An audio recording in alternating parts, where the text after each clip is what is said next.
Бүгүн 25 май күнү Кыргыз Республикасынын Маданият, маалымат, спорт жана жаштар саясаты министрлиги менен мамлекетибиздин жаштар саясатынын өнүгүүсүнө багытталган эл аралык өнөктөштөрдүн жолугушуусу болуп өттү. Негизги талкуубуздун бир негизги максаты болуп бүгүн учурдагы жаштар саясатында кандай көйгөйлөр болуп атат ачык талкуулайлы, анан эл аралык өнөктөштөр менен кандай биз кызматташуу мындай жолдору бар, ошону биз талкуулоо алкагында чогулдук да. Баягы айтып коет эмеспи, туура коюлган диагноз оорунун жарымын айыктыруу менен барабар деп. Мына бүгүн биздеги өзгөчө жаштар саясатында болуп жаткан жанагы реалдуу көйгөйлөрдү биз ачык айтып, мына ушундай көйгөйлөрүбүз бар. Ушул тармакта иштеп жаткан, иштейлик өнөктөштөр менен чогуу жумуштарды алып баралы деген сунушубузду биз берип атабыз да министрлик. Жолугушууда министрлик тарабынан мамлекеттик жаштар саясатынын приоритеттүү багыттары боюнча сунуштар, жаштарды өнүктүрүү, актуалдуу маселелерди чечүү жана иштердин натыйжалуулугун жогортулатуу механизмдери каралды. Келечек болгон даярдыгы жок жаштарды тарбиялап өстүрүп атабыз деген коркунучтуу бир фактор да. Ошондуктан бул өзгөчө биз көңүл бура турган биринчи багыт болуп атат. Экинчиси бул мүмкүнчүлүгү, ден соолугу мүмкүнчүлүгү чектелген жаштар.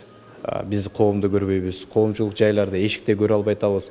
Себеп дегенде алар өздөрү бекинишет, өздөрүн дискриминация же болбосо бир кайсыл бир деңгээлде өзүн толук кандуу жаран катары эсептей алышпайт. Экинчиси ошол үчүн өзүбүз бекитишибиз мүмкүн да. Жанагы тиешелүү шарттарды түзүп бере албай мүмкүн. Биз мүмкүн аралашууга мүмкүнчүлүк жолдорду көрсөтүп бере албаганыбыз мүмкүн бир чоң көйгөйлөрдүн биридир. Жаштар биздин коомубузда чоң роль ойнору белгилүү болгондой, жумушсуздукту жоюу маселеси, экстремизмге каршы күрөшүү, чек арадагы жаштардын маселесин чечүү үчүн министрлик атайын жаштар саясаты боюнча концепциясын жазып чыкты. Биздин бир топ эл аралык өнөктөштөрүбүз өтө чоң жардамдарын берип атат. Ушу атап айтсак, Бириккен Улуттар уюму, ОБСЕ сыяктуу, ЮНИСЕФ сыяктуу эл аралык уюмдар ушу жаштарга байланышкан бир топ долбоорлорубузду колдоп берип атат. Мына биз жакында эле ыңгайлуу шаар, жаштар үчүн ыңгайлуу шаар деген долбоорду мына ЮНИСЕФ менен биргеликте ишке ашырдык.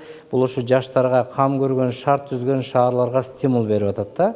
Мына ОБСЕ ушул биздин жаштар боюнча биздин агенттикке техникалык жактан колдоп атат. Мындан ары биз ушу жаштар боюнча туруктуу өнүктүрүү боюнча эл аралык долбоорлор менен, ушу эл аралык өнөктөштөрүбүз менен тыгыз иш алып барабыз.